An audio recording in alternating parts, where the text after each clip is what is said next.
तानिया? साहब अंदर कोई है। तुम इतना जल्दी आ गए? हाँ तानिया आ गया मैं, लेकिन तुम इतनी शॉक क्यों? नहीं मैं शॉक क्यों होंगी? वो मैं बस सोच रही थी, तुम अचानक से आके मुझे बताया भी नहीं। खैर तुम आ ही गए थे, काम करो ना, मुझे पिज्जा खाने का मन कर रहा है, मार्केट से जाके ले आओ ना। हाँ क्यों नहीं अंकल, एक काम करो तानिया के लिए पिज्जा ले आओ। नहीं क्यों बोल रहे हो? रहने दो ना, वैसे भी वो काम कर रहे हैं, ऊपर से चोट वोट लगी हुई, कहीं रास्ते में आते वक्त गिर पड़ गए तो और दिक्कत हो जाएगी। अब वैसे भी इनको क्या पता कि मुझे कौन से टॉपिंग्स पसंद है। तुम चले जाओ यार, थोड़ा सा थका हुआ था, देख लो आज मैनेज हो जाए तो। सन्नी मेरा मन कर रहा है, अगर मन नहीं होता तो मैं नहीं बोलती। तुम जल्दी आ गए बस इसीलिए बोल रही हूँ। मेरी बीवी का पिज्जा खाने का मन कर रहा है तो मुझे तो जाना पड़े। अंकल ये बैग पकड़िए, मैं आता हूँ 10 मिनट में। साहब 1 मिनट रुकिए, मैं कुछ बताना चाहता हूँ। अंकल अभी सामान ले आता हूँ, फिर बात करते हैं ना। नहीं साहब, आप मेरी बात सुनिए। साहब ये आपकी बीवी का ना किसी के साथ चक्कर चल रहा है।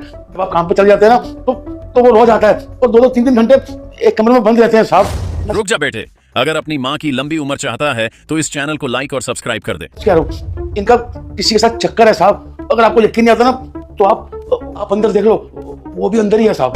क्या बकवास कर रहे हो? पागल हो गए हो? दिमाग खराब हो गया है? ये ना इस उम्र में सटिया गया है, दिमाग खा गया है इस बुड्ढे का। सनी ऐसा कुछ भी नहीं है, ये पता नहीं क्या बकवास बातें कर रहा है।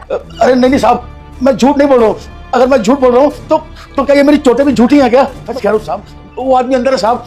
इन दोनों ने मिलकर मुझे बहुत मारा पीटा साहब, क्योंकि इन्होंने कहा अगर तुमने साहब को कुछ नहीं बताया तो तुम्हें जान से मार देंगे। साहब देखो मेरा हाथ तोड़ दिया और मेरे सिर पे भी चोट लगी है साहब बहुत। तानिया ये सब एलिगेशंस क्यों लगा रहे तुम्हारे को? एक मिनट, तुम क्या मेरे पति को भड़काने में लगे हुए? हाँ तुम्हारी तो मैं इस महीने की पगार भी नहीं दूंगी, और तो और पूरी सोसाइटी में बताऊंगी कि तुम कैसे घटिया इंसान हो। आज के बाद मैं तो क्या इस पूरी सोसाइटी में तुम्हें कोई काम नहीं देगा, समझ? निकल जाओ अभी के अभी। साहब ये झूठ बोल रही है। वो मैंने जब इनको देख लिया ना तो इन्होंने कहा कि साहब को बताया तो हम तुझे छोड़ेंगे नहीं और यहाँ तुझे नौकरी नहीं करने देंगे। आप बताओ साहब, मैं इतने टाइम से तुम्हारे माँ बाप के टाइम से यहाँ काम कर रहा हूँ, मैं झूठ बोलूंगा क्या? तानिया जिस कॉन्फिडेंस के साथ बोल रहे हैं मुझे तो लग नहीं रहा वो झूठ कह रहे हैं। ऐसा कुछ है क्या? अच्छा तो अब मुझे समझ आया कि ये इतना झूठ क्यों बोल रहे हैं। सनी मैं सच्चाई बताती हूँ तुम्हें। आ गई ना, इन्हें चोरी करते हुए पकड़ा मैंने, वो भी अपने ही घर में।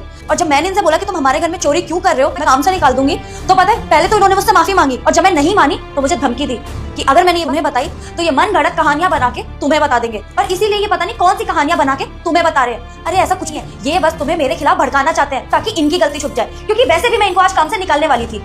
नहीं मैंने कोई चोरी नहीं की है, ये मेरे पे झूठा इल्जाम लगा रही है साहब। ठीक है तानिया रिलैक्स, इस बारे में बाद में बात करते हैं हम लोग। मैं पिज्जा लेकर आता हूँ, लेकिन उससे पहले एक गिलास पानी पी लेता हूँ। वो बाला तेरे घर में 10 मिनट में खुश अच्छा होने वाला है अगर तू इस चैनल को सब्सक्राइब करेगा, 5 दोस्तों को शेयर करोगे तो